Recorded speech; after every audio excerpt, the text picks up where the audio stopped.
3:30 p.m. meeting of the Bakersfield City Council is now in session.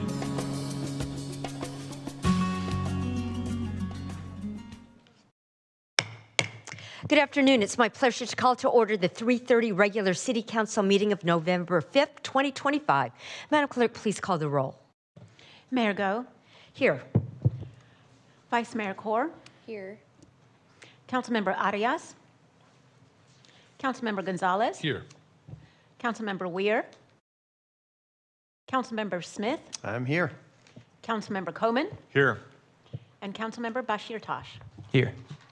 Thank you. I do not see any members of the public in the audience, so Madam City Attorney, is it okay if I just dispense with that section? We'll move right on. And next item, please, Madam City Clerk. Closed session, item 4A, conference with labor negotiator. Right, we are dismissed to closed session. Adjourned. Can go in the record. Moved motion adjourned to closed session. We're adjourned to closed session.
reconvening the 3:30 City Council meeting. Madam City Attorney? Thank you, Mayor. Only one item on closed session tonight, and staff was given direction. Thank you.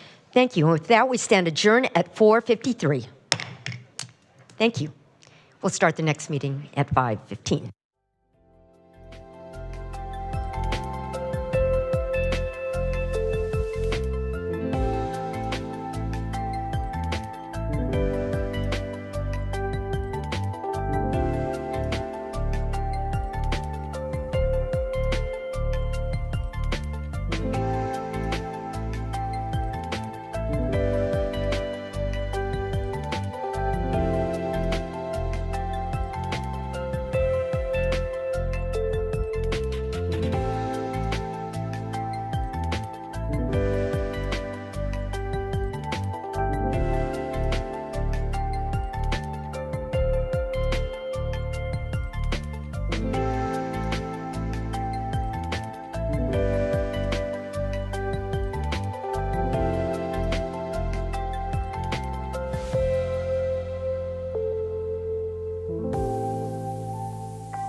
Welcome to the Bakersfield City Council meeting. This television broadcast is brought to you by the local cable companies, the County of Kern, and the City of Bakersfield. You can watch the rebroadcast of this meeting Saturday at 7 p.m., Sunday at 10 a.m., and the following Wednesday at 7 p.m.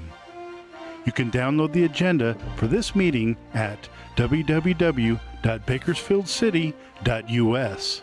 Presiding over this evening's meeting, the Honorable Mayor Karen K. Go.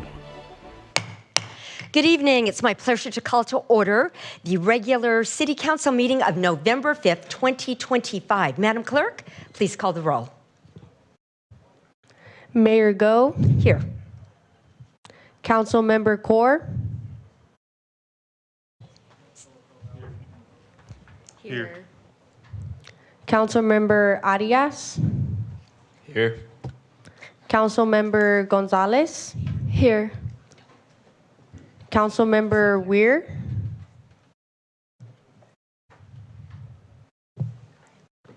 Councilmember Smith. Here. Councilmember Coleman. Here. Councilmember Basherdash. Here. Thank you. Tonight we have the pleasure of hosting the 69th Annual Teen Government Day. 80 students from the Kern High School District, BCHS, and Garces met with departments throughout the city throughout the day. And joining us are some of the superstars, some of the very best who get to be us tonight. Thank you so much, students, for participating in the Day of Learning. And tonight I have the pleasure of having the ASB president from Centennial, a great Golden Hawk, Sawyer Sakowitz, and he's going to be the mayor tonight. And so we're going to have each student introduce themselves, and then they're going to say one thing very efficiently that you learned or that was a surprise. So Mr. Sawyer, Mr. Mayor, would you start, please? Of course. Good evening, everyone. My name is Sawyer Sakowitz. I'm ASB president of Centennial High School. I also participate in the mock trial program, Link Crew, We the People. I'm our student section leader, and I also play both varsity soccer and varsity baseball. And one thing that I learned today, and one thing that I enjoyed, was going into the traffic control room and just seeing all the science behind that. That was very interesting to me. Thank you so much, Sawyer. Ward 1, please. Hello, my name is Donovan Loudon. I am ASB president at Bakersfield High School. Go Drillers. I've been a 4-year member of both Student Council and the Project Lead Away engineering program at BHS. I've been playing water polo for 3 years. I have a 4.5 GPA. And one very interesting thing I found here today is how amazing people are here and how dedicated they are to their jobs. Thank you so much, Luke. Ward 2, please. Hello, my name is Kaylee Dickey. I'm a senior at Bakersfield Christian High School. I am involved in ASB. I am currently the president of the Turning Point USA chapter at BCHS. Something I learned today was just how much effort and work goes into a city. It was a lot more than I thought it was, and being able to see the logistics of everything was really awesome. Thank you, Kaylee. Ward 3, please. Hello, everyone. My name is Irenia Cuevas. I'm representing Shafter High School. Currently, I'm in varsity cheer. I'm also in ASB. I'm senior class president. And something that I just learned today is that Bakersfield has a lot of cool artifacts, and it just shows how everybody keeps it memorable. And yeah, so just I learned that. Thank you, Councilmember Arania. And Ward, Vice Mayor, please. My name is Edward Gomez, and I'm a senior at South High School. I'm part of the robotics team, and I'm also the secretary and treasurer for multiple clubs. And something I found interesting is the amount of work and dedication that goes just to keep this city running, and that really impresses me. Thank you, Vice Mayor Gomez. And Ward 5, please. 4, sorry, can't count. 4. Good evening, everyone. My name is Sarah Kathleen Holland. I'm a senior at East High. I'm also their ASB president, and I try to be as involved as I can, but if I listed everything, we'd be here for an hour. But I was also recognized as our Betty Blade this year, which was just that explains it, basically. One of the things that very much surprised me today was just to see how long it actually took to have a woman or a person of color serve as mayor or a city council member. So that's just a testament to how well Mrs. Go is doing in her position. Thank you, Betty Blade and Councilmember Holland. Ward 5, please. Good evening, everybody. My name is Brandon Altamirano. I attend Foothill High School. I'm ASB president, yearbook editor-in-chief. I'm La Raza president, my ecology club's historian. I'm in Link Crew and I'm in theater. Something that I found really interesting today is that I learned about is that canines serve for 6 to 8 years under the police. I found that really interesting. Thank you, Councilmember Brandon. And lastly, Ward 6, please. Hello, everyone. My name is Jillian Bean. I'm a senior at Liberty High School. I'm currently the ASB secretary. I'm also a varsity swimmer for 4 years. And something I found really interesting today was all the wards in Bakersfield and all the work it takes to divide them up.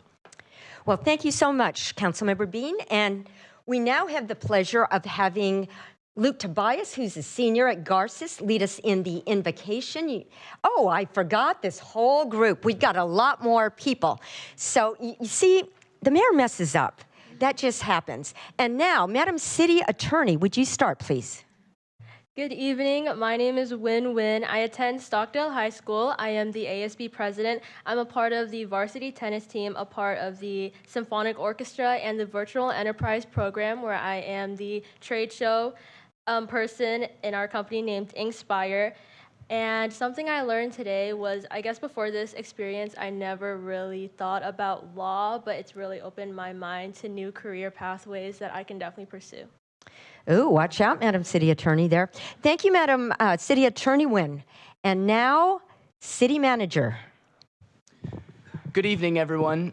My name is Luke Tobias, and I'm currently a senior at Garces Memorial High School, where I serve as the ASB co-president of the Helping Hands Club, and a football and varsity baseball player on our varsity teams.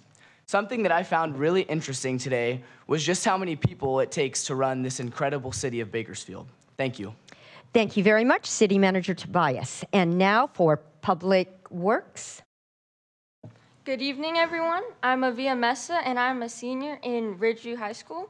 And I'm the president of Kiwanis Club, president of American Cancer Society Club, and the co-president for Spanish Honor Society Club. And I have been in varsity track and field for 4 years, and varsity basketball also for 4 years. And something I found interesting today was how the ice center that the Bakersfield Condors play in, how they keep ice solid, even when it's in warm temperatures. Thank you so much, Madam Director. And now on to Madam City Clerk. Hi, my name is Maria Arana. I'm representing West High School. I'm a senior. I'm in CSF, National Honor Societies, and I'm a secretary of the Anatomy Club. I'm in Link Crew, and I'm president of the Interact Club, which is a community service club that I've been in since my sophomore year. Something that I found interesting today were the minute books, and I thought it was cool how they used to write in them and like the cursive, and it looked like with the feather and ink and all that.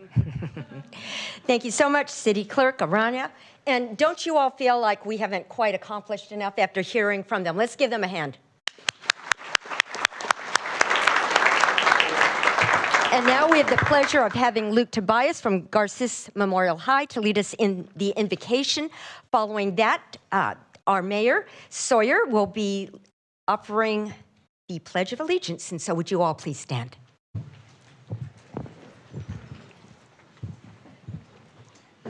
Good evening, everyone. First and foremost, I would like to thank Mayor Go and the rest of the City Council for giving me the honor and the opportunity to stand before you all. My name is Luke Tobias, and I am very honored to be representing not just Garces Memorial High School as the student body co-president, but I am also very grateful to be representing my generation. We are the next generation of leaders and innovators of change, and I could not be more honored to represent the youth of Bakersfield. I would now like to invite all to pray for God's guidance over this meeting.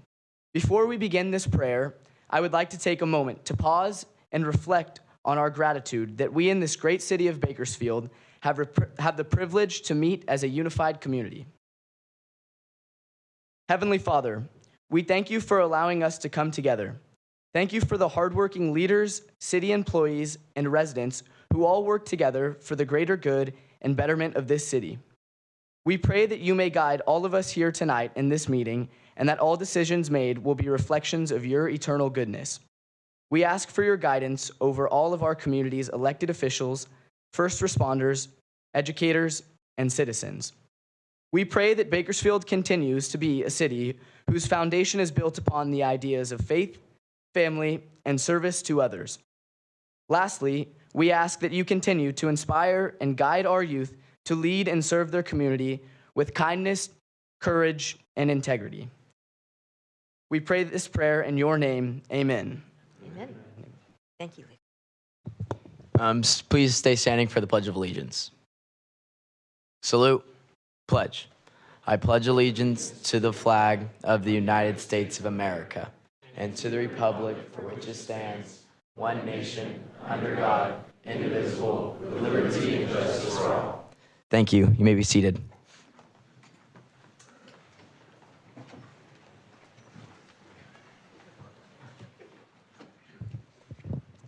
Mr. Mayor? We're going to go over a few guidelines to help our meeting run smoothly. We request that you please turn off your phones and please be courteous in the use of cameras and videos for safety reasons, and as a courtesy to others, no signs are allowed in the council chamber or lobby. Applause is allowed, but during the presentation portion of the meeting, but not during other portions of the meeting. Everyone in attendance is expected to adhere to the rules of decorum established by the resolution of the City Council. Failure to abide by the city's rules of decorum, including any disruptive behavior that interferes with our ability to have an orderly and efficient meeting, prevents the City Council from conducting the business of the city. Consider this the first warning to everyone in attendance that conduct that disrupts this meeting may result in expulsion and/or the chambers being cleared.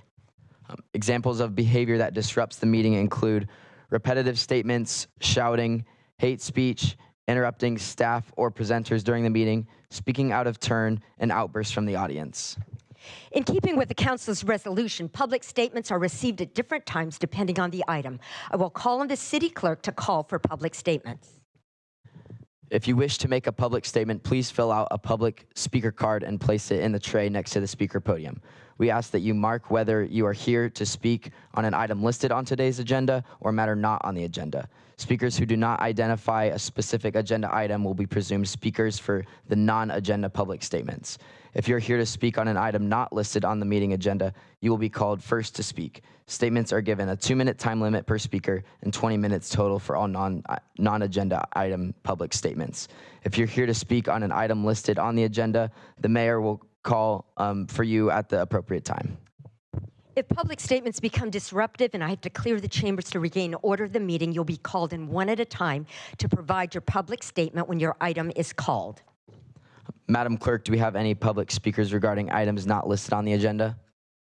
Mayor Go, we've received 5 speaker cards regarding items not listed on tonight's agenda. The first public speaker is Max Hernandez. Just come to the mic, and we would ask that you adjust the mic to your level so that we can hear you. Please introduce yourself. Welcome. Good evening, Mayor, council members, members of the community. My name is Max Hernandez, and I'm the president of the Bakersfield Police Officers Association. We represent the men and women who protect the city every single day and do it with often great personal sacrifice. It's unbelievable to me and, frankly, unacceptable that this city will allow its contract with police officers to expire. Our officers continue to answer violent calls, respond faster than ever, and uphold safety to this community despite being out of contract. Let's be honest, the volume of 911 calls compared to the number of officers available is insane. Yet somehow, despite all that, response times are not just down, but at an all-time low. That's not magic, that's dedication. That is perseverance, and that's also a sacrifice. The officers who love this city and go to do the duty every day, even when the city doesn't give back. But in the coming months, each shift will stretch thinner and thinner as officers begin to leave for other departments. And that's not just to LA departments, that's not to Bay Area departments, that's right here in our backyard. The story that we are going to see is something that the county has already experienced. They didn't pay their deputies a fair compensation, and many of them left. It took them nearly a decade to get back into where they are in a better position than we are. Their deputies today are getting paid more than a Bakersfield City police officer. We warned the city repeatedly that officers are ready to leave for better pay and better working conditions. But we were told that officers are not going to pick up their families and leave. They are. Officers are now, the officers that have left and more in the middle of backgrounds are going to be prepared to leave with their families. Some of them are just going to change uniforms and go down the street. We keep hearing that the city needs revenue. We agree. But how do you attract businesses and new residents without paying for safety? Mr. Hernandez, your time is up. Would you like to add a couple more sentences and then bring your comments to a close, please? Yes, I'd like to finish. The men and women sitting behind me in blue shirts are police officers, not only police officers, but residents of this city. They love this city. Their families go to school here. Their spouses work here. And the one thing that they deserve is a better city, a safe city, as well as the rest of the residents in Bakersfield. Thank you. Thank you, Mr. Hernandez. Madam Clerk, next speaker, please. Robert Teo. Mayor, council members. Welcome. Please introduce yourself. My name is Rob Tayo. I'm the Vice President of the Bakersfield Police Officers Association. I'm here today to urge you to prioritize a contract for your police department, which has been expired now for 127 days. Our officers have worked tirelessly for years to make our city safer. They've brought down response times and reduced crime rates through sheer dedication and hard work. We do live here after all. But despite these achievements, we're losing good officers and at an alarming rate. Talented officers are jumping ship to nearby agencies offering much higher pay and better benefits. We simply aren't competitive, and that gap is widening. We are no longer competing with large cities like Los Angeles and San Francisco. We're competing for talent in our own backyard, and we're losing. This isn't just about our police, it's about our community's future. Businesses won't come to a city where public safety is compromised. Without enough officers to retain and attract, response times will climb, crime could rebound, and companies will look elsewhere. We've seen it happen in other towns, and we can't let it happen here. So I implore you, put public safety first, set aside non-critical projects that can wait, and focus on funding a contract that values our officers. Behind me is a room full of dedicated individuals who sacrifice greatly to benefit their community. And behind me is a room full of heroes. Retain our heroes, secure our streets, and build a thriving, safe city for all. Thank you for your time and consideration. Thank you, Mr. Tayo. Madam Clerk, next speaker, please. Josh Dutinger.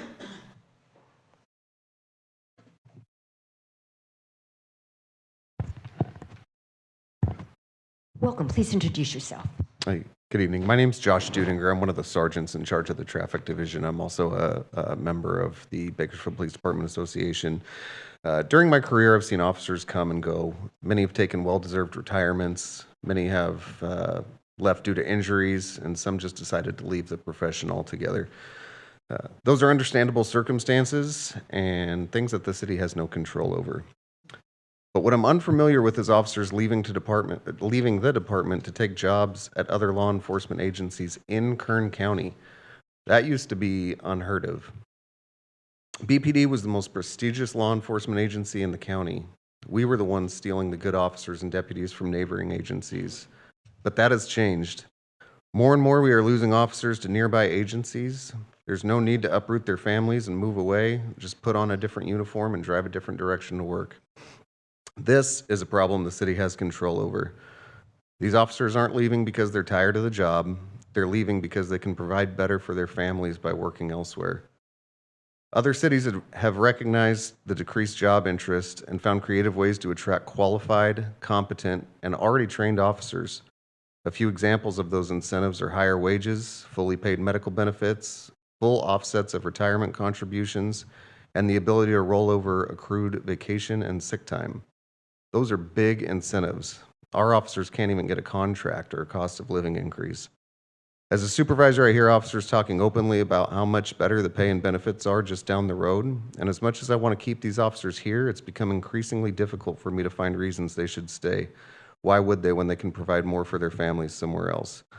Please take a hard look at this issue and make the right decision to give our officers fair and competitive pay. Let's get Bakersfield back to being a place where officers want to stay, build their careers, and continue serving the community we all care so deeply about. Thank you for your time. Thank you, Mr. Dukinger. Next speaker, please. Nancy Dumanian. Welcome. Please introduce yourself. Good evening, Honorable Mayor, council members, and student visitors. My name is Nancy Dumanian, and I'm a trial attorney with over 30 years' experience battling in and outside of the courtroom. I had the privilege of representing Captain Quincy Sloan in his lawsuit for race discrimination and retaliation against the city of Bakersfield and its fire department. Captain Sloan was the first black firefighter in the department's history to reach the #1 position on the eligibility list to promote to battalion chief. And for the first time ever in this department's history, the department skipped over the #1 candidate and promoted others ranked below him. After a 9-week trial in Kern County, down the street at the courthouse last week, a local jury of 12 people from the Bakersfield community returned a verdict for Captain Sloan for $700,000 against the city of Bakersfield. They found that the city failed to prevent race discrimination in the fire department. This verdict wasn't quick or casual. The jury heard every witness, every city employee who testified, reviewed every policy, and weighed every fact. And their message was very clear, that Bakersfield can and must do better by the people who serve it. Captain Sloan gave 30 years to this community, served this city for 30 years running into fires, mentoring young firefighters, wearing that uniform with pride. All he ever asked was to be judged by his fairness, with fairness, and judged with respect and decency.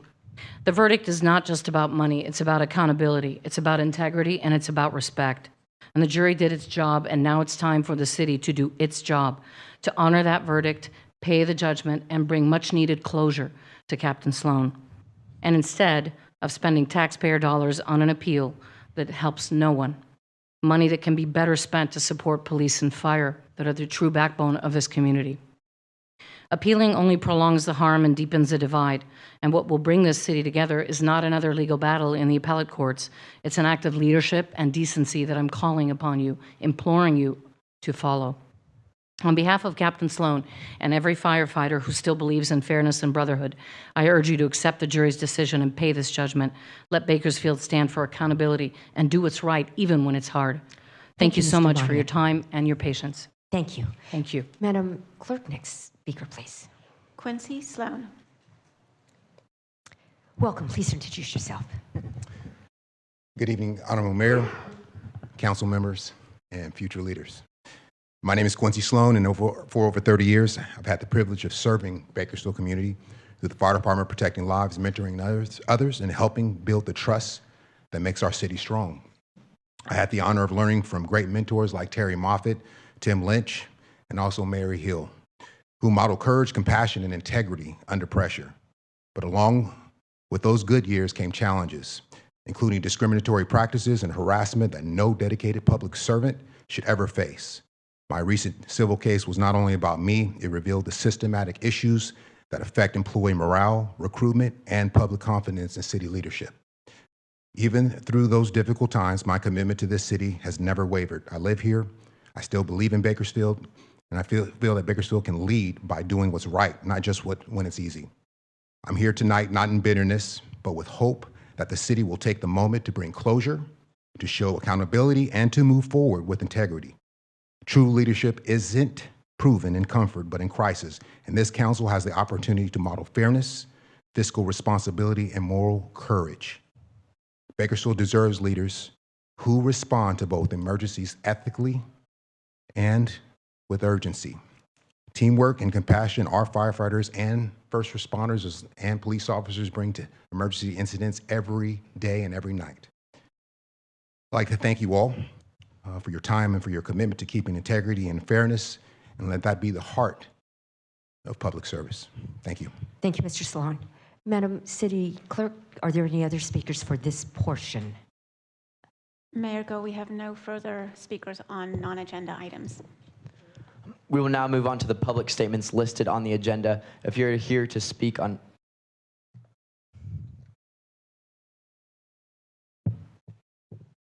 Mayor Go, we just received another speaker card from Joseph Davis. Welcome. Thank you, ma'am. Please My apologies introduce yourself. for being late. First and foremost, I want to thank the brave and courageous men and women for being here today. I'm also thankful for the opportunity to be up here speaking as well. For those of you that don't know me, my name is Joseph Davis. Some of you know me as Officer Davis, badge 1393. I've been serving this community for approximately 10 years. Of those 10 years, I've served my community as a law enforcement officer for 5.5 years. As a law enforcement officer, our agency responds to approximately 200,000 calls for service a year. And I'm pretty sure I'm being modest with that amount of calls because it doesn't include the follow-up that needs to be done. If you're not aware of the types of calls that a lot of us have to go to, our typical day looks like burglaries, vandalisms, auto thefts, suicide, baby not breathing calls, domestic violence, and unfortunately, it does happen, officer-involved shootings or officer deaths. It is our job, our calling, our duty to respond and provide the best possible service and be as safe as possible. Furthermore, those that aren't on the streets or have never done the job, I'll bring you back to when we had the riots. We had bottles of urine thrown at us. We had some officers blown up with pyrotechnics. There was a multitude of hate speech that was brought towards us, and it was very unfortunate. We've been stuck with needles. We've been spit at. We've been punched. And the officers have. There's been some officers that have paid the ultimate sacrifice and laid their lives down for this city, for this community. And rest in peace, David Nelson and Django. Yet we still come to work because we love what we do and we love protecting our community. If you'd oblige me, I'd like to direct your attention to February 14th, 2022. A call for service was placed and a subject advised they would stab the first person that they saw. I was one of those responding officers. On that day, our officers and supervisor did everything they could to obtain the necessary help for this individual. However, it was met with negative results. Subsequently, this armed subject charged at myself and several officers. Ultimately, I was forced to discharge my duty weapon. I bring this up because our lives were put on the line that day. The community's lives were put online as well. My daughter almost didn't have a father that day. My mother almost didn't have a son. Some may say that we chose this job, but we know not everybody can do what we do day in and day out. I believe we are called upon to do this job. As I stand here speaking, I can tell you right now, every single person in this room and that's outside right now was called upon to selflessly serve this community and this city. And unfortunately, at this point, the city is failing us. In closing, I leave you with this. You all probably sleep fairly peacefully at night knowing violators are receiving the appropriate judgment or punishment or being taken to jail. You have these men and women in here and outside and this agency to thank for that. So ask yourselves, what are our lives actually worth? Because we put ourselves out there every single day. Thank you for your time. Thank you, Mr. Davis. And officers, thank you for your service. We will now move on to the public statements listed on the agenda. If you're here to speak on items listed under consent calendar item 7, your time to speak is now. Again, each speaker is given a 2-minute time limit, and each agenda item is limited to 20 minutes total. The consent calendar as a whole constitutes one agenda item. If you're here to speak on consent calendar hearing items 8, AB, report items 10A, or new business items 12A, now is not the time to speak. You will be given an opportunity to speak when this item is called later in the meeting. Thank you. We'll just take a minute and let everybody clear the chambers. Officers, thank you for being here and thank you for your service. And staff, I think we have some other staff in the audience also.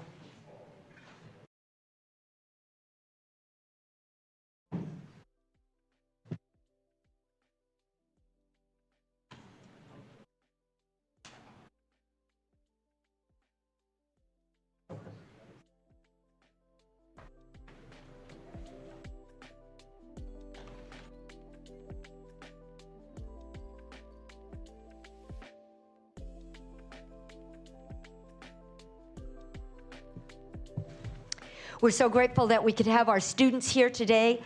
Who has homework tonight? I think everybody does, so I think we probably should have you also exit at this time. Thank you so much for spending the day with us. Wishing you all the best. I know that it's just been such a pleasure to have you here. You all are outstanding, and much success to all of you. Keep going, and just like we talked about earlier, Serve others. It's all about service. God bless you. Thank you. Thank you.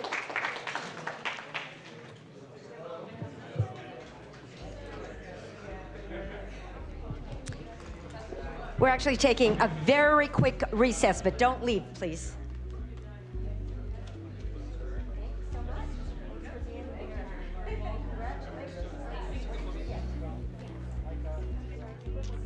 The Glendon Rock, that's the most.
Let's get going again.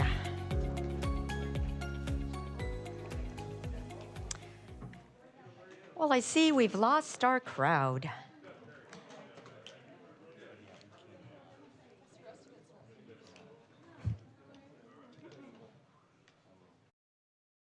You might get demerits.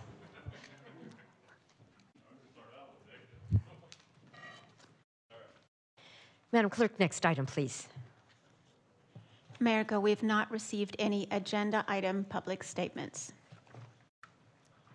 Thank you. And now, next item. Consent calendar, items 7A through 7I for approval. A staff memorandum was received regarding item 7G2, requesting separate consideration. An additional staff memorandum was received regarding item 7D2, transmitting correspondence received. Due to the voluminous additional attachments to that correspondence, the attachments will be available for review in the City Clerk's office. Thank you, Madam City Clerk. I don't see any requests to pull other items other than the one that was identified or to recuse. So now, Vice Mayor?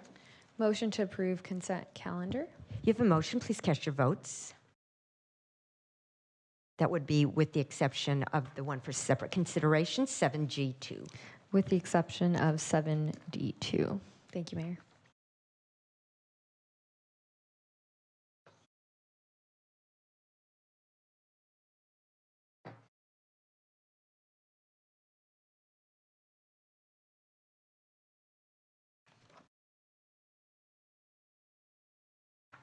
Motion is approved with Councilmember Weir absent.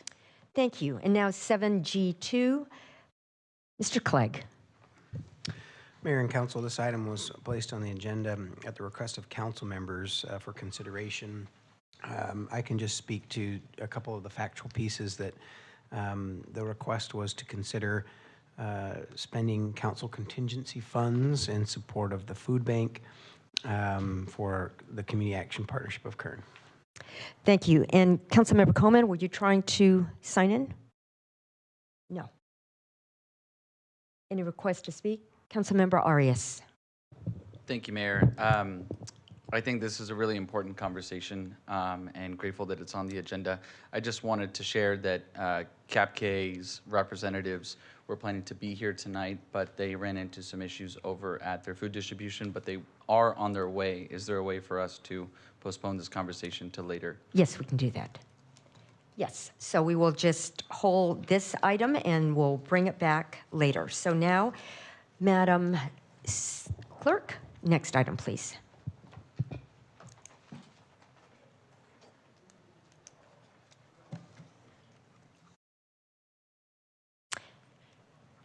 Consent calendar public hearings, item 8A and 8B for approval.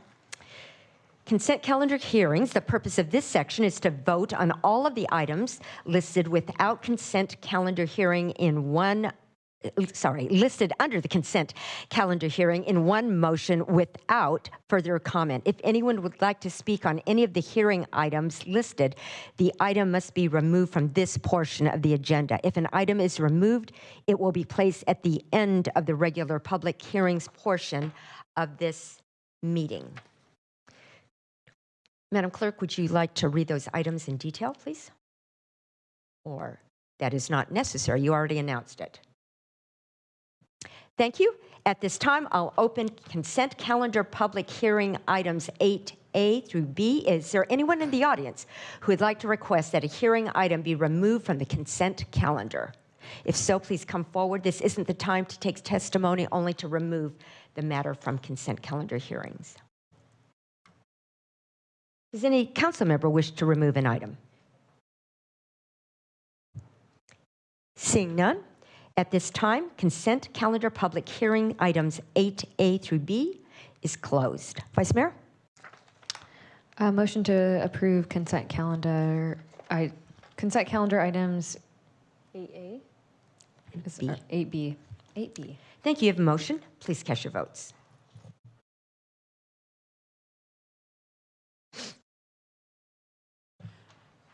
Motion is approved with Councilmember Weir absent.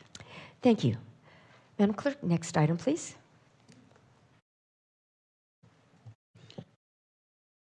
Lower Kern River Habitat Restoration Project.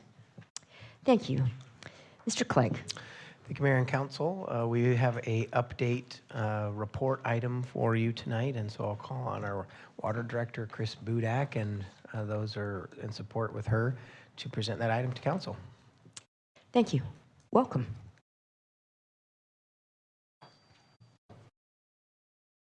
Good evening, Mayor, and Council. Tonight, I would like to provide information about planning efforts that are currently underway for various Kern River projects.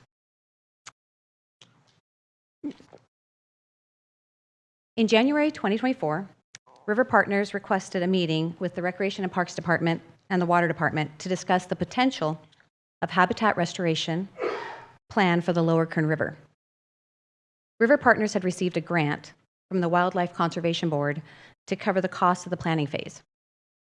During this same time, Water Department had been consulting with Montrose Environmental as the department wanted to update the 1985 Kern River Maintenance EIR. By updating this EIR and obtaining the necessary regulatory permits, the department can assure the public that the Kern River floodwater can be managed in a manner that will continue to provide protection to people and property. In March of 2024, several meetings took place to discuss the development of these two parallel projects. During the coordination meetings, the team was developed, which included city staff, consultant expertise with a focus on the areas of maintenance, needs, and restoration potential. This team has been working together now for almost 2 years, meeting monthly to move projects forward with the planning effort. The main focus to date has been the Kern River Habitat Restoration Project, which is being facilitated by River Partners. I would like to now invite Anna Talkin with the River Partners to discuss the project, and then more, I forgot to move forward. There we go. Sorry. And then one more. There we go. And then I will follow up with providing more information about other efforts the team has been working on. Anna? Welcome. You might want to raise the mic just a little bit more. How's that? Good? Okay. All right. Hello, everyone. Thank you for the opportunity to be here today. I'm excited to share about the Lower Kern River Restoration Project that we've been working on now for the past couple of years.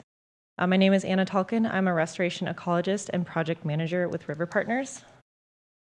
River Partners is a nonprofit organization. Our mission is to bring life back to river ecosystems and to create habitat to benefit not only the environment, but also people. Our roots are in the Central Valley. We were founded by a couple of farmers and conservationists, and we have a very unique approach to restoration. We do large-scale floodplain and riparian restoration using modern farming practices and cutting-edge science to do this type of work at scale. For the last 27 years now, we've restored over 20,000 acres across more than 20 different watersheds throughout the state. So on a local level, River Partners has been fortunate to work in the Bakersfield area for over 15 years now. Thanks to an amazing partnership with the Kern River Corridor Endowment, the Kern River Parkway Foundation, and many other groups in the community, we have now restored over 300 acres of riparian and upland habitat at PVP. The benefits to wildlife and the community are numerous. We've seen species come back here. We know that this is a really special place for the community to get outside and be able to recreate in nature just outside of the city. So in 2023, as Chris mentioned, River Partners was awarded funding from the Wildlife Conservation Board to do a series of restoration planning projects in the San Joaquin Valley. And after talking with some of our partners here and with the city of Bakersfield, we realized that there was a great opportunity to expand upon the restoration work that we've done at PVP and do this type of work along the parkway. And so as Chris mentioned, for the last 2 years now, we've been working closely with the city, with local organizations and universities, community groups to develop a restoration plan for restoring over 600 acres along the Kern River Parkway. This is the project area. So if you see on the map, it starts at around Manor Street upstream, all the way down to the Stockdale Highway near Parker River Walk. And this encompasses about an 8-mile reach of the river. So in order to understand the reason for why restoration is important, it's helpful to think about the site history. This is a series of images stitched together from 1937. And you can see that this area was once surrounded by an extensive riparian forest. It was a really dynamic floodplain habitat that provided a lot of habitat for wildlife. But in the last 100 years, California has gone through a lot of changes. Across the state, we have grown significantly, both in our population and our economy. Our industries have grown as well. And with that has come a lot of benefits, but also, there has been cost to the natural environment.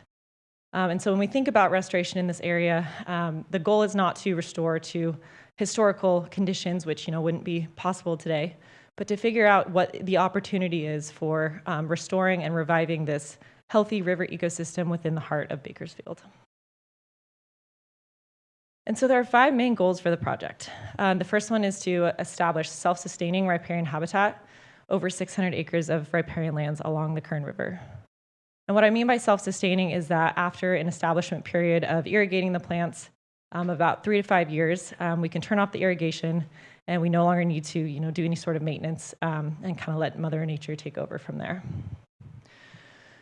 The second goal is to enhance wildlife use of the riparian corridor. So from birds to bats to mammals to lizards, creating habitat in riparian forest really benefits so many different species of wildlife that are native to this area. We also want to expand and create more pollinator habitat. We know pollinators are essential for our food production, for crops, but they're also really important indicators of ecosystem health. We want to increase climate resiliency and create shaded refugia. I don't need to tell anyone here how hot it gets in Bakersfield, and we know that it's only going to get hotter, so being able to provide more forested canopy, more areas for the community to recreate outside when these temperatures get well into the triple digits is a really important part of this project. And then finally, provide stewardship and recreational opportunities for the community, from tree planting and volunteers helping out with the restoration, to providing a space for researchers and schools to come and have field trips is a really important part of this project as well. So I wanted to share a little bit about what the restoration process looks like, because as I mentioned, River Partners has a unique way of doing this on really large scales, so on hundreds of acres at a time. And the first step is site preparation. So that involves removing non-native vegetation and weeds, getting the area ready for planting. We install irrigation, which in this case would be a drip system. We label every plant, where every plant will go with the specific species name.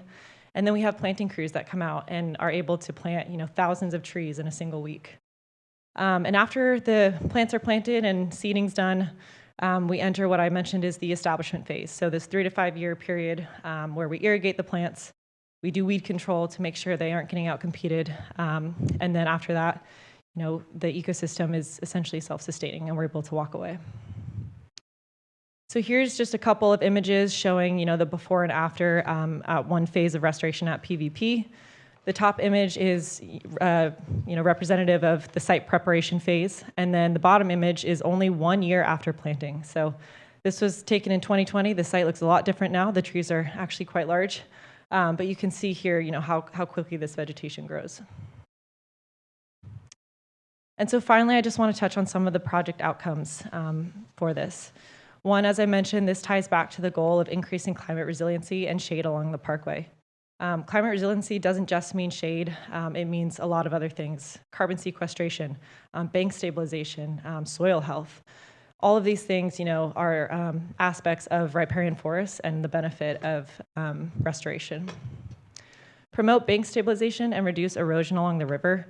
This has been a conversation with the city because we know that there are certain areas along the Kern River that are prone to erosion and areas that are close to utilities or infrastructure that can be threatened if the river continues to erode. So by planting species like willows and other riparian vegetation, it's able to actually stabilize the bank and really hold that soil in place to reduce erosion. The third one is we want to create habitat for wildlife. As I've mentioned, we've seen riparian songbirds come back to PVP. We've seen coyotes and bobcats. We know kit fox are native to this area as well. So this project would create habitat for all of these types of wildlife and more. We want to improve the natural aesthetics and recreational opportunities for users of the Parkway Trail. We know that the Parkway is, a gem of Bakersfield. It is so widely used by so many people in the community, and there's already been, great work out there for planting trees, and this effort would expand upon those efforts and really create, an amazing place for the community to visit, to do wildlife viewing, and to just enjoy some time out in nature. And then finally, we want to make sure that, these restorations activities are compatible with the city's maintenance work.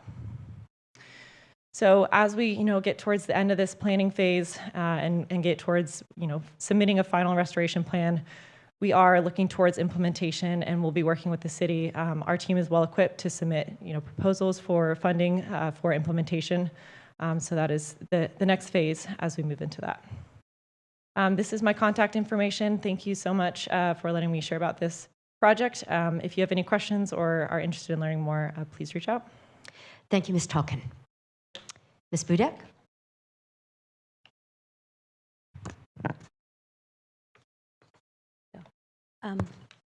Currently, there is an application for statutory exemption for restoration projects, also known as SERP, for this habitat restoration project. And it's being prepared and will be submitted to the California Department of Fish and Wildlife for approval. The SERP approval will actually exempt this project from CEQA provisions and requirements. Since the city owns the property, it will be the lead for the project. As part of those requirements, the council will need to take an action to adopt that the project fits into the SERP guidelines. We are not doing that this evening, but we are going to come back in early 2026 and and request that the council approve this action through a resolution.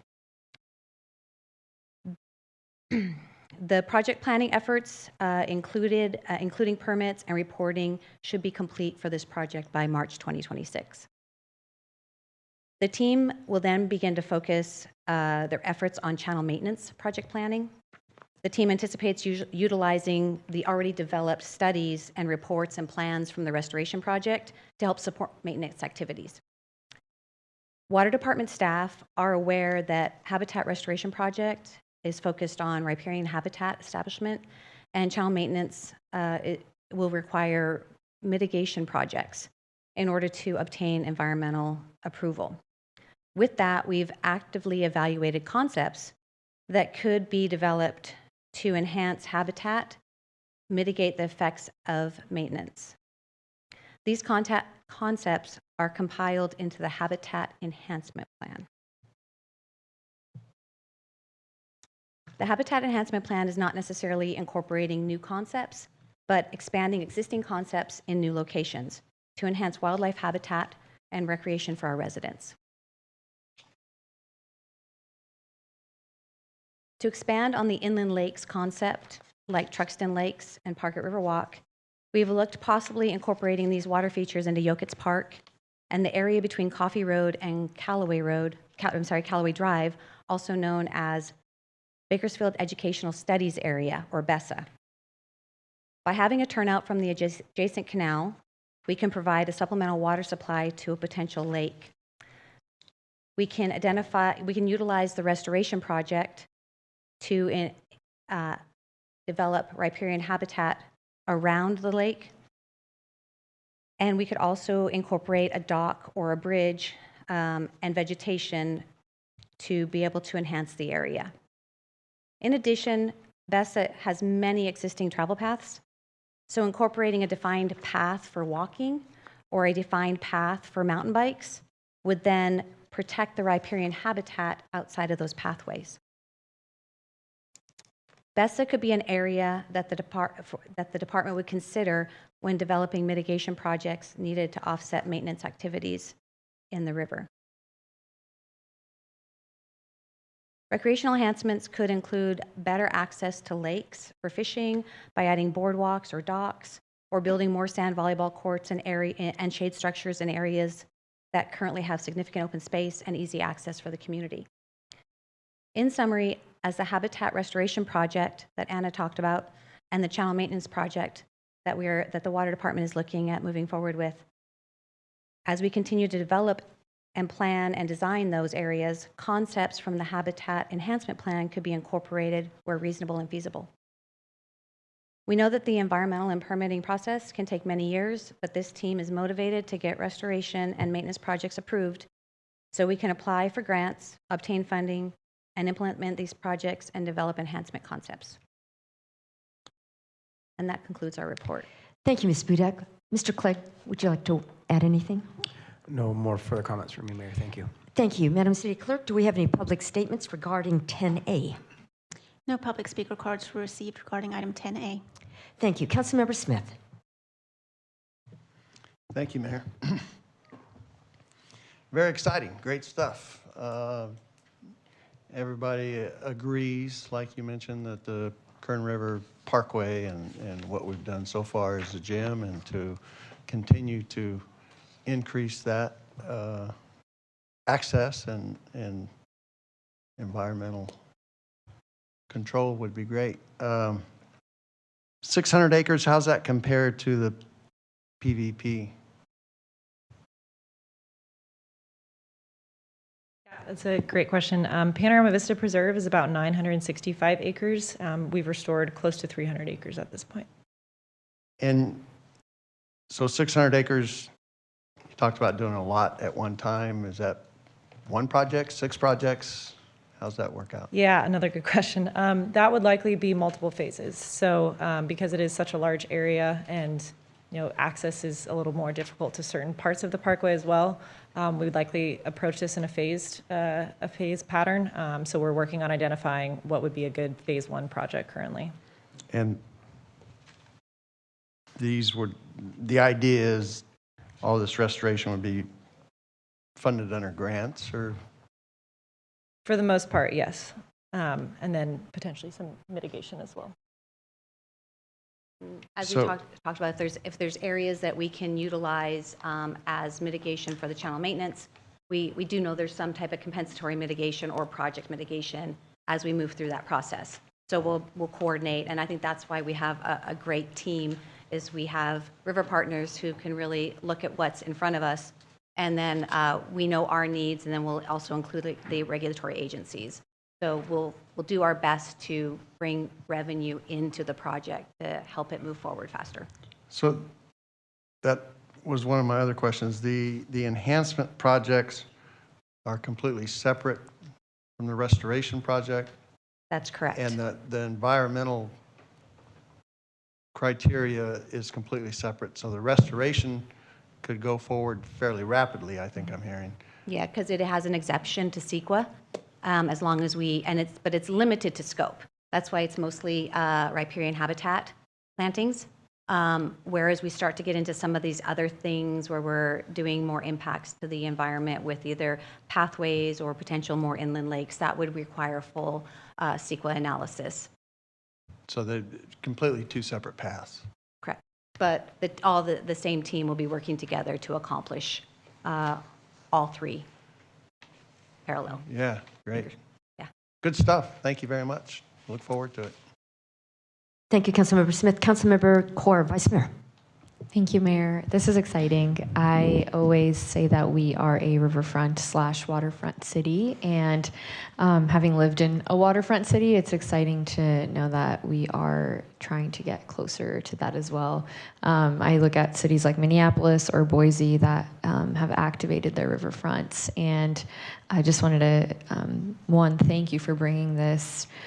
The more kind of public spaces we have, especially that are that give more access, safe access to our waterfront, is extremely exciting for our community, and I look forward to more kind of coming out of this, especially how we can activate that riverfront not only with like walking paths, but also kind of like a boardwalk or commercial opportunities for folks to sit and recreate.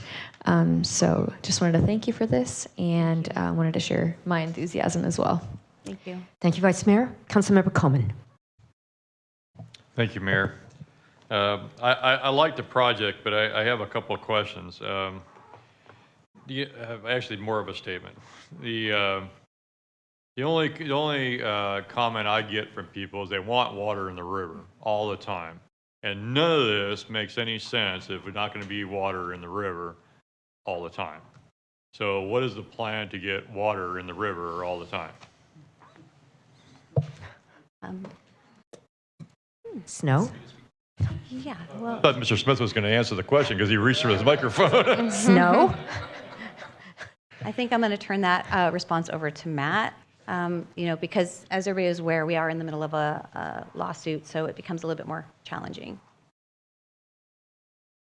Thank you, Chris. Welcome. Good evening, Mayor Go, council members. Thank you. As I think you know, my name is Matthew Collum. I'm the Deputy City Attorney assigned to the Water Department. And you are correct, Councilmember Coleman. The city has been involved since November 2022 in the Bring Back the Current lawsuit. And as you correctly point out, the plaintiffs in that case are seeking to have more water in the river. It is my understanding that the council does not necessarily disagree with the plaintiffs there. What we are disagreeing with is how we get there. I think regardless of what happens in this case, I do think that there are many opportunities to have more water in the river. We have built great relationships with the water districts that surround this city. I think the days of things being perpetually contentious and always at each other's throats, I may be too optimistic to say that it's always going to be behind us, right? When a drought comes, people will fight over water. But what I do want to tell you tonight is that I do think that there are going to be more opportunities to have more water in the river. We recently entered into a project with Rosedale Rio Bravo Water Storage District with their Onyx Ranch water. It's bringing in upwards of 14,000 acre feet of water a year. That's in a good water year, okay? So in water years that are perhaps 70%, which are more average for this part of the state, you're looking at maybe another 7,000 acre feet of water that we could bring into the river. These are estimates, but there are ways to bring in more water. It is also my understanding, however, that the restoration project that is being proposed here, that once once that riparian forest has been established, once, as Anna mentioned, the 3 to 5 year establishment period, that those ecosystems will be somewhat self-sustaining. Again, that is going to be subject to the verities of nature and climate and whatnot. But I do not think it is quite accurate to say that to restore these lands will require water in the river at all times and at maximum levels. And that's really about as much as I can say right now at the moment. Well, you bring up a point that Anna mentioned, that there's an irrigation issue. They're got to irrigate these plantings. Where's that water going to come from? Sure. Thank you, Mr. Cullen. Thank you. Councilmember Coman. So the plan is that as part of the implementation of the plantings, the project will also include the installation of the irrigation and also cover the cost for the water. So we'll be there. Currently, River Partners is actively working with Recreation and Parks to find locations that we can connect to a water supply, so that we can ensure that we have that supply is available for the 3 to 5 year establishment. And what's the plan for flood years? You know, in 2022, I believe, you know, that water rose so high that it took away some people's property along the river. And, or people, well, maybe it wasn't their property, they were using it. It's probably river bottom they were using, but point is that it took over a lot of people's properties along the river there. What's the plan for your stuff when in a high water year? So the areas that we're considering are actually would be outside the ordinary high water mark. There are areas like when we have high water years, we'll get water that comes into Yokit's Park in an area that's typically dry. We'll get some water. Also, there's some inland streams and oxbows that happen as we get high water years. But as far as flooding property, the plants that actually will be, some plants will be planted within the primary, but it's usually willows, which can handle the flood waters, and then on the higher levels it would be the native of trees and plants. So with the evaluation that River Partners is doing, they'll place the plants in the right spot so that they can uphold or handle water if they are on the embankments or within the floodplain. I don't want you to think I don't appreciate the work that you're doing on this. It's a lot of work, and I do appreciate it. I'm a little concerned about what the cost of it is and what the city's share of that cost is going to be. Do you have any idea what that is? Well, currently the cost to the city so far has just been staff time, and I think our staff time has definitely been well worth the effort. Moving forward, our goal will be to obtain grants. The great thing about working with River Partners is they have the experience to help us get many grants. And that would be the approach that we would take. That's why we're phasing it. We get a grant, we look at how much funding we can have, then we build a project that's within that grant amount. When it gets to the channel maintenance and the mitigation for the channel maintenance, that will have to come from the water department. It will be a requirement through the process of being allowed to do maintenance within the river to have offset mitigation. But again, working with River Partners, they have developed a sediment study, which we really talked about where do we want the sediment to be so we can remove it? Where is it easier for us to remove it? So instead of doing it the ways we've always done it, why don't we develop new ways and say, we're going to encourage sediment to drop here because we can access easier, shorter hauls, whatever that might be. So I think that we're also looking at new and innovative ways to actually address the sediment that we have to deal with in the river, where we may be able to do it at a more reasonable cost than we have in the past. Okay, and my last question has to do with the river at Coffee Road. I think at other places it's not as visible, that it's unattractive, that whole crossing there. Is there any plan to improve all that? Is that included in here, or? The area, yes, actually the area on the north side of the river is an area that they are very interested in doing some additional habitat riparian restoration in. It's a little bit more difficult to get there, but as part of the Kern River Canal Backup Weir project, we actually installed a conduit for a future irrigation line, so we can take water from the south to the north, which we couldn't do before. So not only does that new weir provide us the opportunity for a bike path and a multi-use path, it also gives us the ability to actually get water to the north side of the river for plantings and irrigation. All right, just thank you for your hard work on this. I look forward to seeing what you can. Matt, go get us some water for the river. Thank you, Councilmember Coleman. And thank you, Ms. Budek. Is there anything further? If not, Vice Mayor, receive and file. Oh, I'm sorry, Councilmember Smith. Thank you. I have to take exception to the statement that none of this makes any sense without water in the river all the time, which I think was responded to. But the Kern River Parkway as is a great amenity for the city of Bakersfield. When there's no water in the river, I'm down it every day. Hundreds of people walking, biking, skateboarding, whatever, and it is a great amenity for the city, and with or without water will continue to be a great amenity for the city. With more trees, it will be a lot better. With more water and water all the time, it will be perfect. But I don't want to say that it's not great just because it's not perfect. Thank you. Thank you, Councilmember Coleman. No, my comments were going to be antagonistic, so I'll withdraw my. That's always a good idea. No, yes, we'll all work together. Vice Mayor, receive and file. Motion to receive and file. You have a motion, please cast your votes.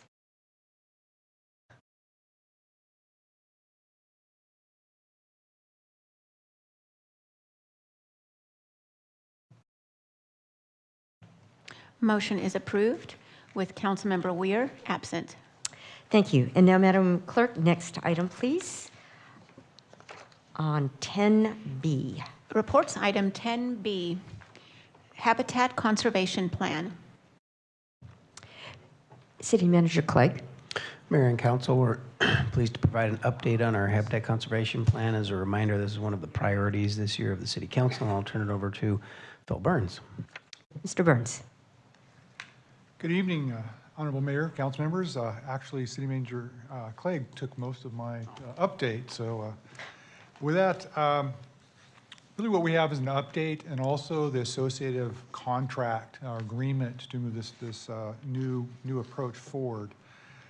This will be substantially different from the proposal you saw back in 2023. The plan will focus on our urban population instead of buying outside habitat land. Tonight with me is Brad Norton, Director of Conservation Planning with ICF. Mr. Norton has a PowerPoint to provide some background on our approach and moving forward. With that, Mr. Norton. Welcome, Mr. Norton. Thank you. Thank you very much for having me. I'm pleased to say that we have envisioned a new future for habitat conservation planning within the city, and Mr. Burns has really helped lead this effort in discussions with Fish and Wildlife Service and the Department of Fish and Game. So I'll give a quick overview of the background of the plan, our new approach, and some insights in terms of schedule, and then answer any questions you might have. So the Metro Bakersfield HCP, as you're all aware, was permitted in 1994. It expired in 2024, so last year. We had been working with the city and Fish and Wildlife Service and the county and CDFW over 10 years to develop the conservation plan. It stalled in 2023 and was deemed basically too expensive, right? You had directed us a couple of years ago to explore additional alternatives, ways to bring down the cost and seek alternatives. So Mr. Burns met with Fish and Wildlife Service and CDFW. I met with them as well. We talked through alternatives. And one of the key things that came forward in this process was their concern about the local urban kit fox population and knowing that the population was robust, but they really viewed it as a local population in and of itself. And so they suggested this idea of an urban conservation plan, focusing on ways to protect and enhance the existing population that's here. So I worked with Mr. Burns to rescope our effort and determine what would be needed to update the plan, given this urban nature of this plan, and also to revise the key elements of the plan. So there's a picture of us doing a site visit, looking at a local sump with Craig Bailey as well from CDFW. So the new approach is this urban conservation strategy focused on the preservation of kit fox and the kit fox population here within the city. The key elements of the conservation plan are to continue to have covered activities that the city needs. So your urbanization, your future expansion, some of your water maintenance activities, some other city departments that need to occasionally affect dens that have kit fox in them. We would be able to cover that under this plan. So the covered activities would be similar to the previous plan, but we would continue to make sure that it would provide value to the city and the development community and the conservation community as well. It would address 3 species, covered species, the kit fox, burrowing owl, and Bakersfield cactus. We've also heard that some burrowing owl is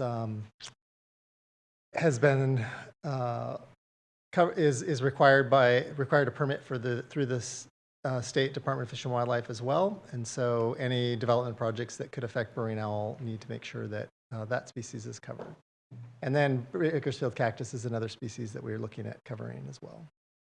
So we're focused on this update to make sure that all the avoidance and minimization measures are implementable, that they really aren't a heavy lift for the developers, but that they also serve to meet the biological goals and objectives that will be written into the plan.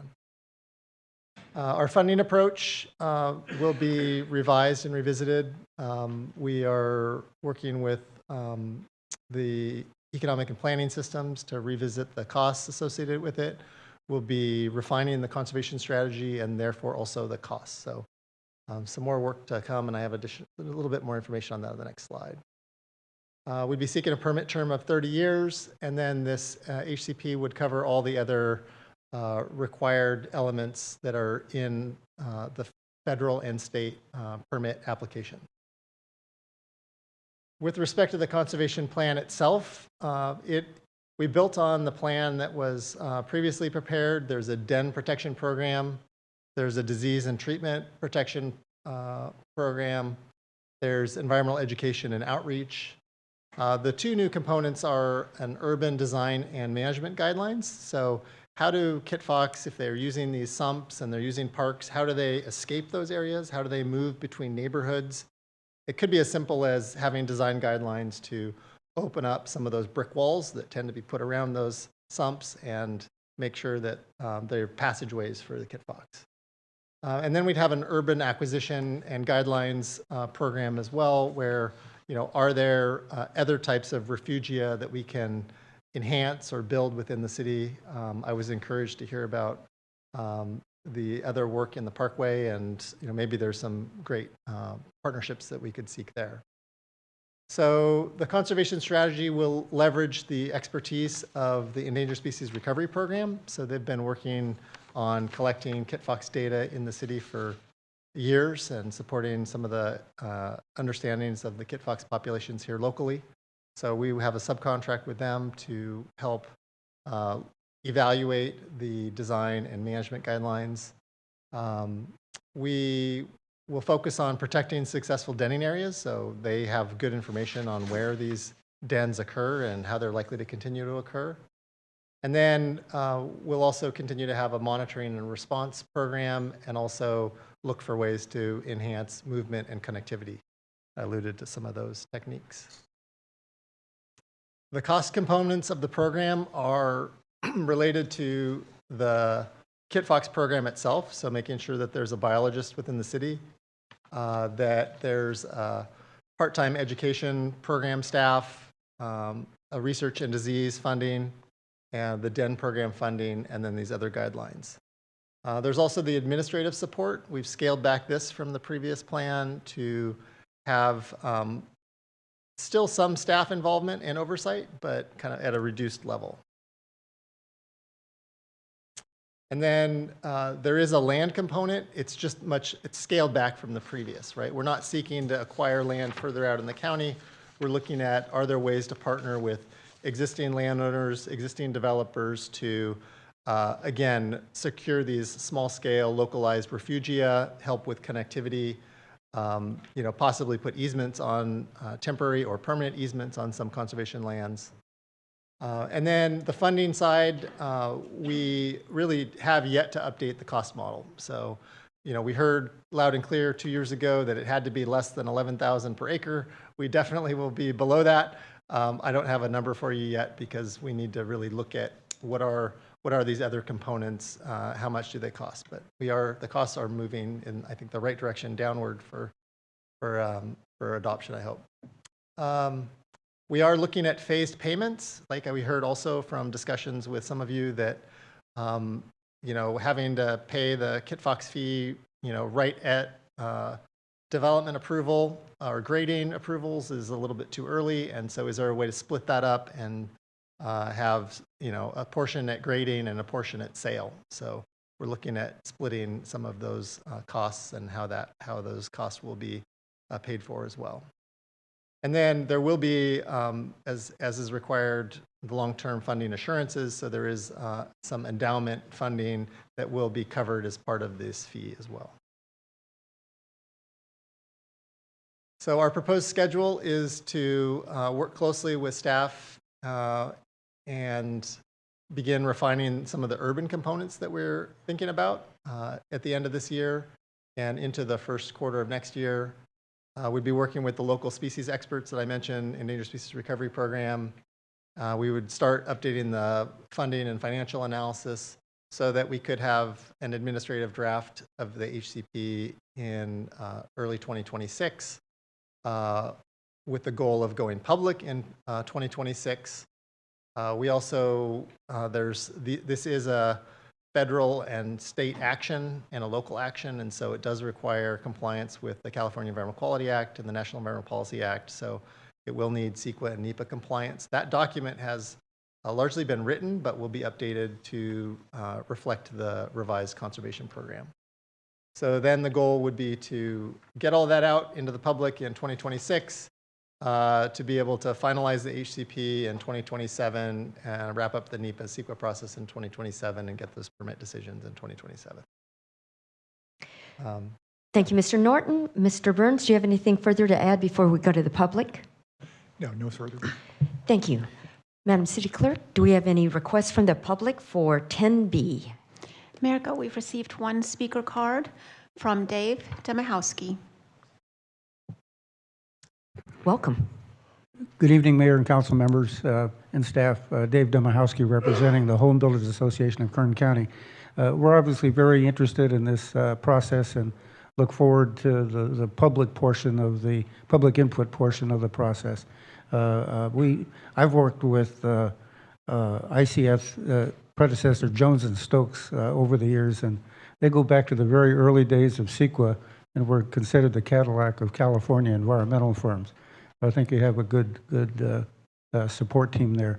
One of the biggest concerns our industry has, obviously, is cost. That was our biggest objection to the last go-round on the HCP.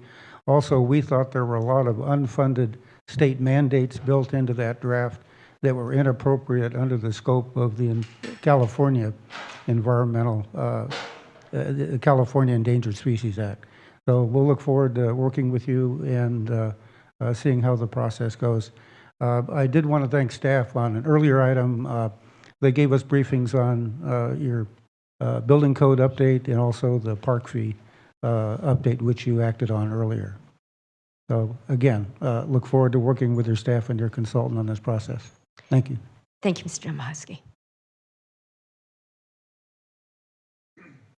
Madam Clerk, would you like to announce the next speaker, please? Tanbir Brar.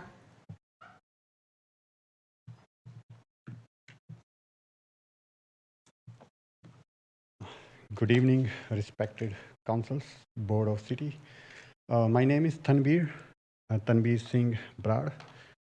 And first of all, I would like to say that like my concern, which is maybe about the court and maybe about law enforcement, and I know you do not oversee to them.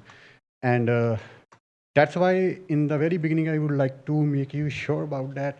My concern is about their services, which provided by city. Mr. Brar, we are having comments right now on this item, which is 10B. Are your comments about this conservation plan? No, but the service... Then your time to speak is not now, so I'm going to ask you to sit down. There's another time, which was earlier in the meeting, for public comments. We're focused right now on item 10B related to the habitat conservation plan. Would you please sit down? Okay. Thank you.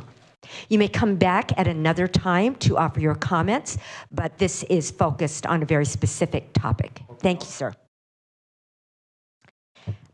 Madam Clerk, are there any other speakers related to 10B? Mayor Go, that was the only speaker card. Thank you. And now, Council, do we have any comments about this section, 10B? Councilmember Arias. Thank you, Mayor. One, just thank you to staff. It sounds like we've got the right folks now working on this plan. This is now, I think depends on how you cut it, but it's been multiple iterations of this very fight. And I think I need not share how important it is that we get this document passed. Some way, shape, or form. There are projects in Ward 1 that are waiting to be built as soon as we get this plan passed. And so I think I just want to utilize my time to underscore the urgency. I'll admit there's some level of frustration that it's going to take us potentially another 1.5 to 2 years to get this thing done. So I'm not deep in the weeds, but would just emphasize the need to move as quickly as we can and bring this back before the council. Thank you. Thank you, Councilmember Arias. Vice Mayor.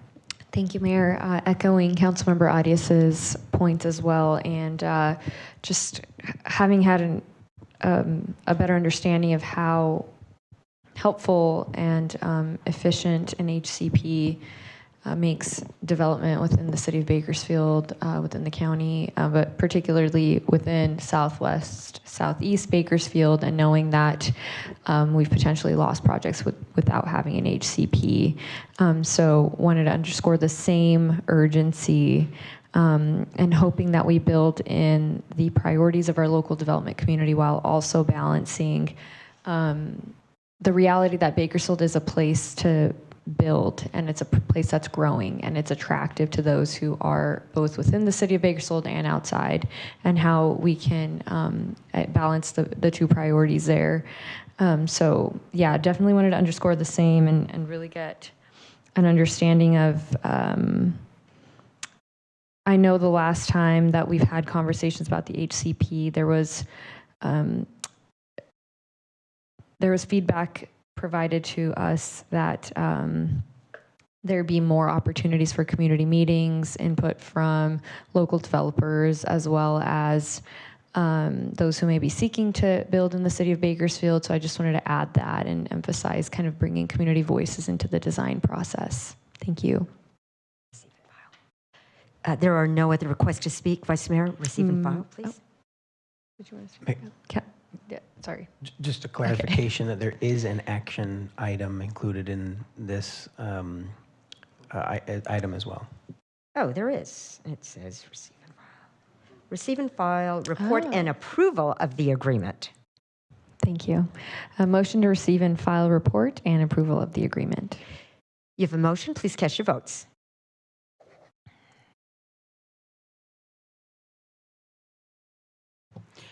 Motion is approved with Councilmember Weir absent. Thank you. And I see that Mr. Lowry has arrived after a hard day of work. I can tell you've been outside.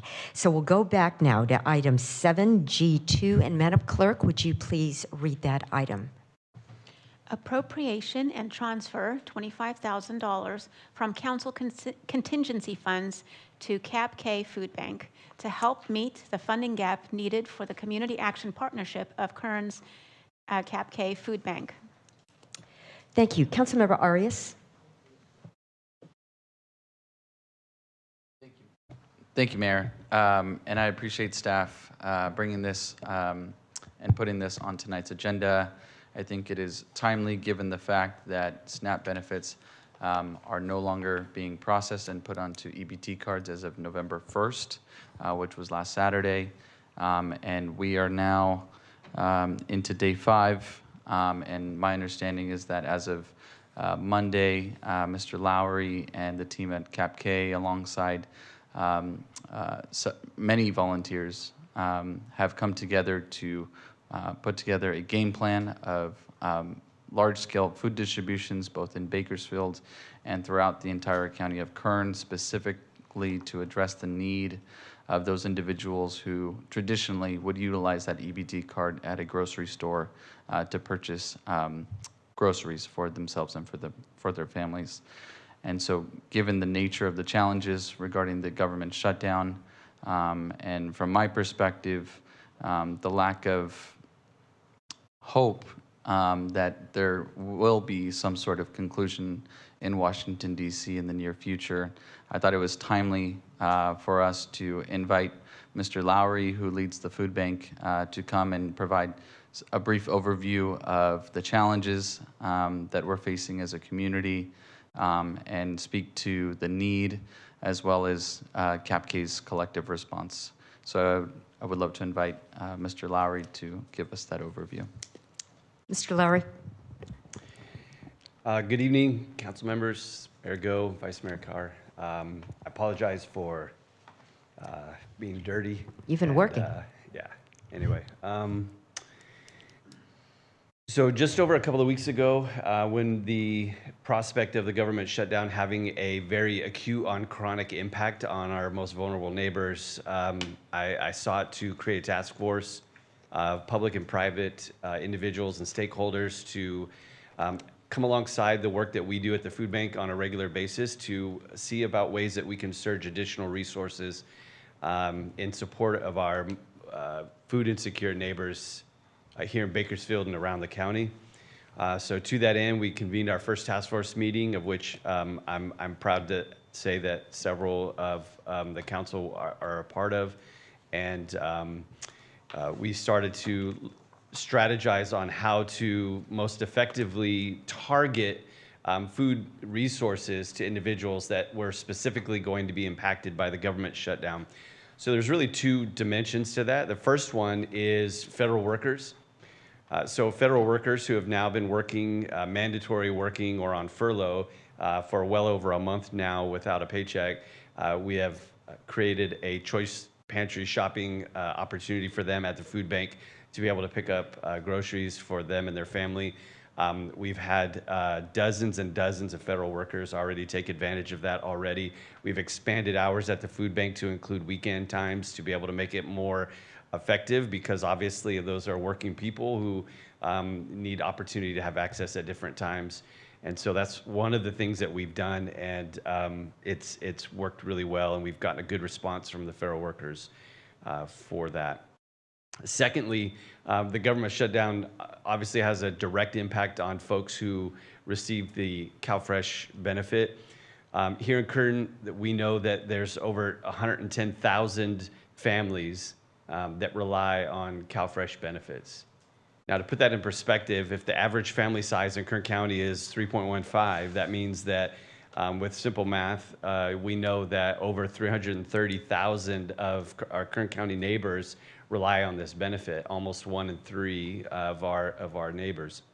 That's a staggering number, and to know that is for people that do this work in food insecurity, SNAP and CalFresh is the most effective way to fight hunger. Because for every one meal that we provide at the food bank, SNAP and CalFresh provides nine meals for every one that we provide at the food bank. The food bank is often referred to as the safety net, meaning that there's some folks who are on CalFresh who have a struggle to make ends meet even with that benefit. And so we on a monthly basis, month over month, support 50,000 Kern County families on a monthly basis at the food bank. But 110,000 are on CalFresh or EBT. What that means is that CalFresh helps families who are struggling with food insecurity. It helps them with making those ends meet without needing the safety net of the food bank. And now that benefit has lapsed. And so to that end, we've surged resources that we have at the food bank to create special targeted distributions for people that are on that have that benefit. So we have at the fairgrounds on Monday, we started that and have served almost 2,500 families on each day since then. So Monday, Tuesday, and then today on Wednesday, I just came from there. So, and then on Tuesday we were in Ridgecrest. Today we were in Delano. And tomorrow, of course, we'll be in Bakersfield again, and then in Taft tomorrow. So, and Mojave on Friday. So we're looking to make it's a bold move. When we learned that the governor had deployed the National Guard and the Cal Volunteers, we said that we would love to have them in our community, and they've been a tremendous asset in our community to help us do this work. We couldn't do this work without them. It is a big work. There's a lot of things happening and a lot of families that are being supported by this work. And I'm happy to take any questions. Fantastic. Thank you, Mr. Lowry, for your leadership, and thank you for convening that task force. And thank you to several of my colleagues, including Councilmember Gonzalez, the mayor, and Vice Mayor Kaur for being on those calls to help out as well. You gave us the 110,000 number that would be impacted for the county. Do you have the number of those who would be impacted specifically for the city of Bakersfield? Yeah, so we received direct data from DHS here from the county that tells us that here in Metro Bakersfield that there are between 68 and 70,000 cases just in Metro Bakersfield. And of those 68 to 70,000 cases, over 20,000 of them are simply in the 93307 area code. Great. Thank you for sharing that. Clearly, this is something that's very important for the entire city, but specifically for residents in the 93307, of which I represent the majority. Can you tell me about how CAPK is surging their available commodities at the food bank to meet the need in today's moment? And what does that do for the long-term availability of food at the food bank? Yeah. So folks that are able to receive this food benefit are receiving fresh produce that's donated by our local farmers, as well as purchased produce we get access to where we have to pay for freight to get it delivered, but it's otherwise donated. So copious amounts of produce today. There were strawberries and cabbage and potatoes and lemons and oranges. I mean, really, really, really good stuff. In addition to that, frozen protein and then also shelf-stable items. Some of the shelf-stable items and frozen proteins come from a USDA program that we have called TFAP. And so it's essentially December's TFAP that would be normally supporting the 50,000 families that we serve on a monthly basis. We move that menu forward to be able to meet this moment quickly in November. And then our plan is to utilize some funding that we have, some financial resources that we have on hand to be able to make purchases currently right now so that we can backfill what we had to put forward from December. And so that's what we're doing with the idea and the hope that the shutdown ends sometime very soon because we don't have unending financial resources to continue to do that strategy. And if it doesn't and continues to persist beyond the next 3 weeks, what does that do? Yeah. So what it'll mean that we'll have to make a serious pivot in our strategy. We won't be able to continue these large scale distributions that we're making available. Those will not be able to continue. The reality is, as I mentioned, for every meal we're able to provide, SNAP provides 9. And so a family of 4 is typically able to utilize that benefit at the amount of maybe $350 for a family of 4. And, all the stuff that I mentioned to you, today was a frozen bag of chicken, a bag of frozen chicken, all the produce, the shelf-stable items. When you add that all up retail-wise, it probably ends up being about a $100 value. And we're working really hard to be able to provide that in this moment. But it is not equal to what is typically what families are accustomed to with that benefit. And so when you remove even that, it puts them at an even further negative position, a more critical position. And so the funding that we're using to be able to backfill is funding that we were budgeting for use from now through April. It's funding that comes from the state partially, and also some private funding that we have. And it was budgeted for purchasing for the rest of our kind of fiscal year, which goes through April.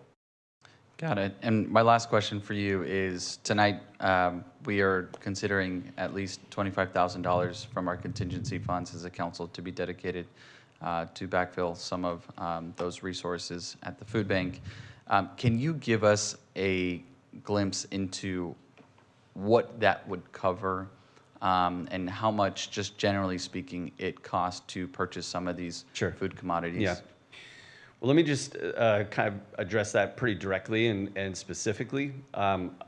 Any donation that comes or any allocation that comes from this would be used 100% for food cost. We would simply be passing it through to purchase food. That's our most urgent need right now. Not $1 of it would be taken for any kind of administrative cost. And in terms of what we would be able to do, and let me take a step back and say that this project that we're doing, the direct and indirect expenses that we are taking on to do this additional work far exceeds $25,000. What our organization itself is, putting into this effort. We're not looking to recoup those costs in this. We're just looking to provide more food to more of our neighbors who are in need right now. And so that's what we would do with it. $25,000 directly would be the equivalent of maybe a truckload of beans, maybe rice, those types of really basic things like that.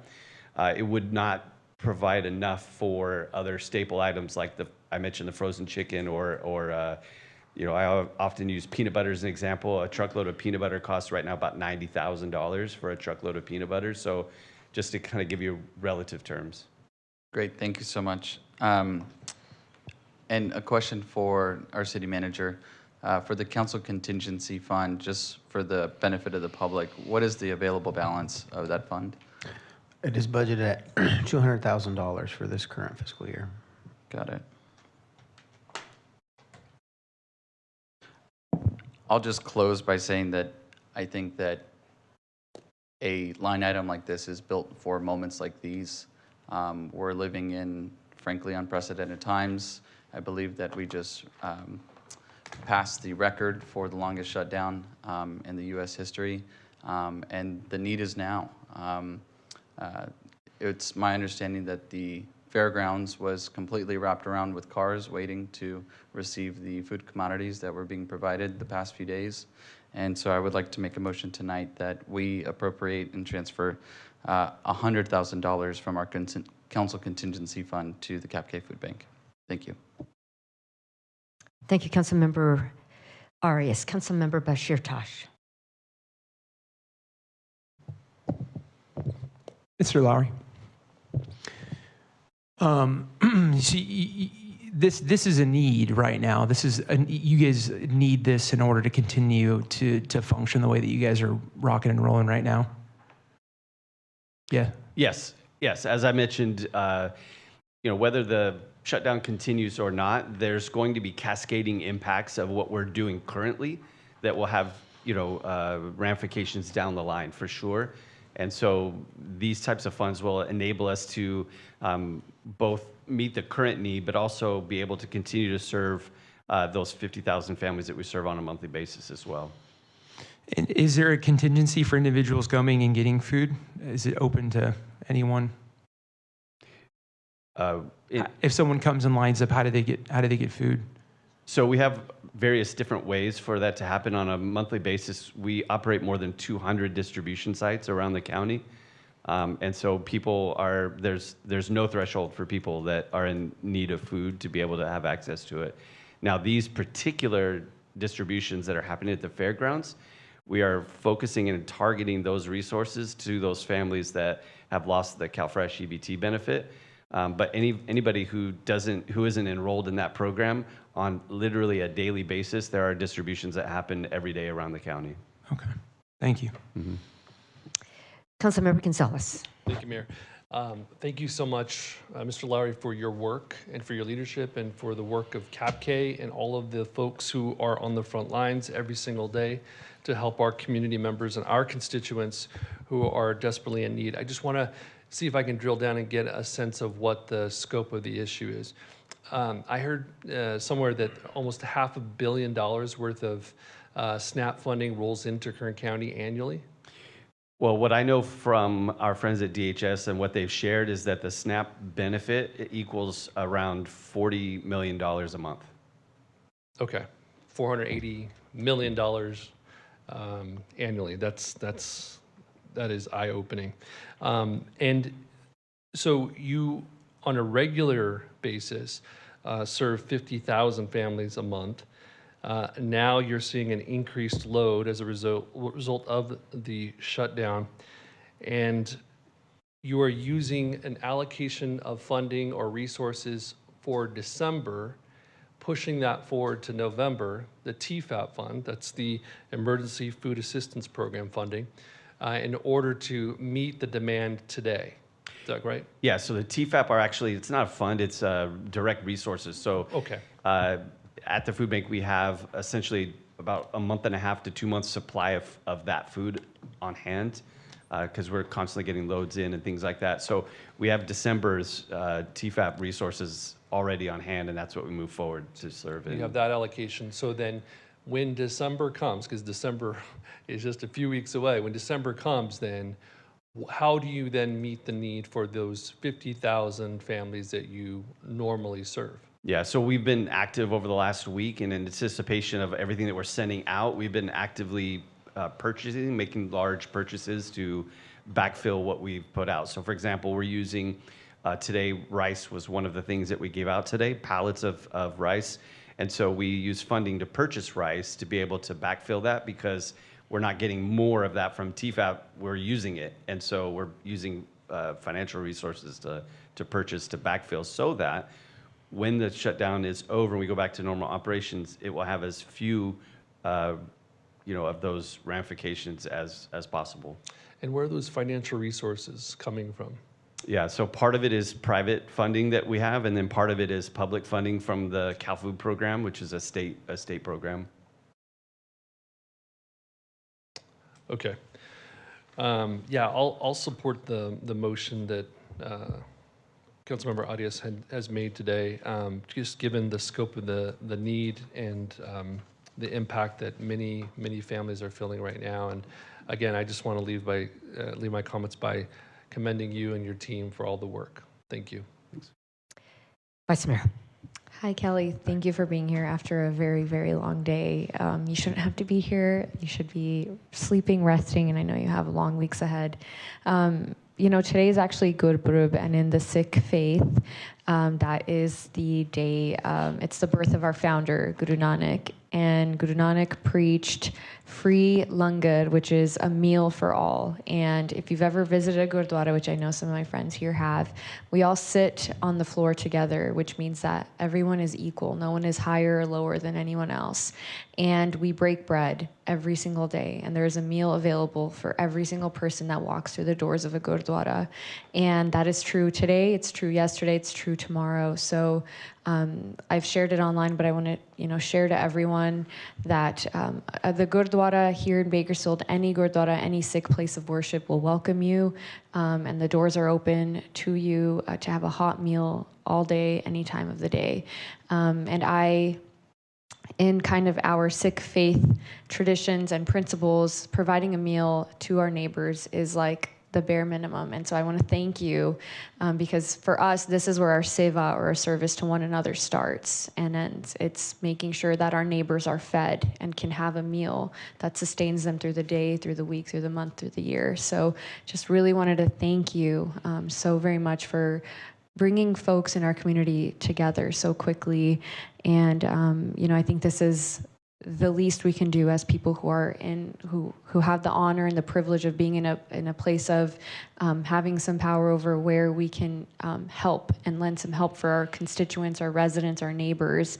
And I implore and encourage all elected officials that serve Kern County, as you shared, and as Councilmember Gonzalez underlined, the amount of SNAP benefits that come into Kern County, that is an astronomical number. And that means that families are having to sit down and think about where their next meal is coming from on a daily basis, on a weekly basis. So I just wanted to join my colleagues in supporting the motion and wanted to thank you, your team, and the volunteers that are out there. And I look forward to being out there with you all too. Thank you. Thank you. Other council members wishing to speak? I don't see any requests, so you have a motion. Please cast your votes.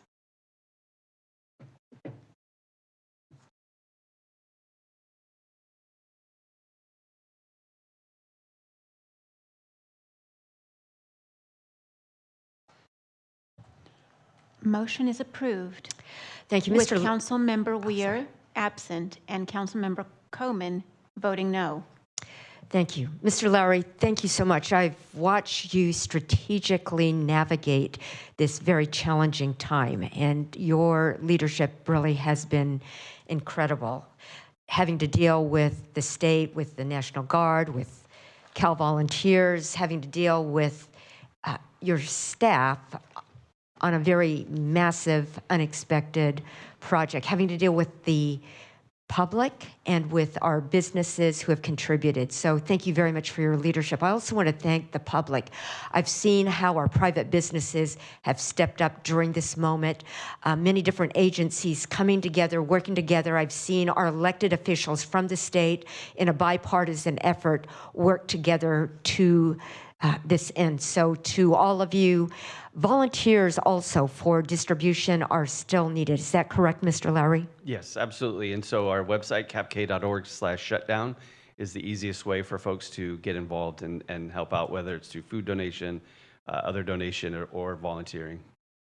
Thank you. So this is not just a government effort. We would just call out to the community as appropriate for others to participate as you're able. Yeah. Thank you very much. And I'll just say thank you on behalf of the families that I see every single day coming through that line who aren't able to be here tonight. On behalf of them, thank you very much. Thank you. Madam Clerk, next item, please. New business item 12A, 2026 regular city council meetings, department budget presentations, and hearings calendar. Mr. Clegg. Just a quick few comments. This calendar reflects a couple of changes compared to this year, where we looked closely at some of our summertime schedule and our fall schedule, where we have League of Cities. Made a couple of adjustments there to make sure we don't have those conflicts, but otherwise it looks very similar to prior years. And we will be bringing forward the council committee calendar soon as well. But we're actually looking at some of the impacts of a new state law that will impact some of how our public meetings are conducted. We wanted to make sure we have that all tied up before we give you your committee calendar, but this is your regular council meeting calendar for next year. Thank you. Vice Mayor, or anyone who wishes to comment. Is there anyone who is recommending a change due to a conflict?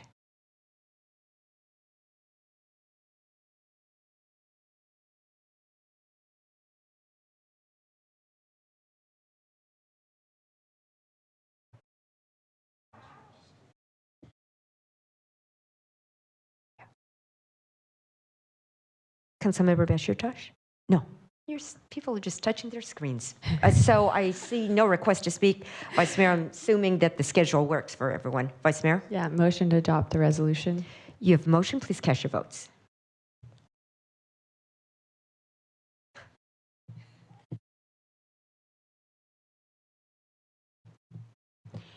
Motion is approved with Councilmember Weir absent. Thank you. And now next item, please. Council and mayor statements. Councilmember Smith. Thank you, Mayor. I just have a referral for a traffic safety resolution that I would propose come to council as we continue to have high fatality rates in the city of Bakersfield. I think that it would be good for the council to adopt best practices for safety. There are some variations within the national standards, and I think that it would be wise for our council to pick where we want those variations to land. So on a preferred lane width, 10 foot would be a preferred lane width. And also we build arterial streets that in 20 or 30 years may have the 40,000 traffic volumes, but in the first 15, 20, 30 years, we're showing 10,000, 15,000, and that encourages people to drive more reckless. So we want to match the capacity with the number of lanes. And so if staff could work on that, it would be greatly appreciated. Thank you. Thank you. Councilmember Gonzalez. Thank you, Mayor. Just a few days ago, the community gathered together on 19th and K Street to open the historic Woolworths building after a complete renovation. Thousands of people were in attendance. It was an incredible day, and the Woolworths building is back, the lunch counter is back, and it is exciting for downtown Bakersfield. So many people have come through already. I want to just publicly thank Economic and Community Development for facilitating the grant agreement with Woolworths. I'm proud that this council was able to support this important revitalization project. I want to thank Mr. Burns and the building department and so many others who were working very closely with myself and with the building owners on the back end to make sure that we moved forward with the permitting process to get them open on schedule. And so just a fantastic project and a big win for downtown Bakersfield, a big win for Bakersfield, and I'm very proud of it. And the other thing I want to note is that this past weekend was Halloween weekend. We had what could have been the busiest weekend in downtown Bakersfield in over 20 years. It was incredible to see so many people, and the nightlife is back in downtown Bakersfield, another thing that we should be very proud of as a council. So thank you all. Thank you. Any other requests? Veterans Day is coming up, and so to all of our veterans, we offer our heartfelt thank you.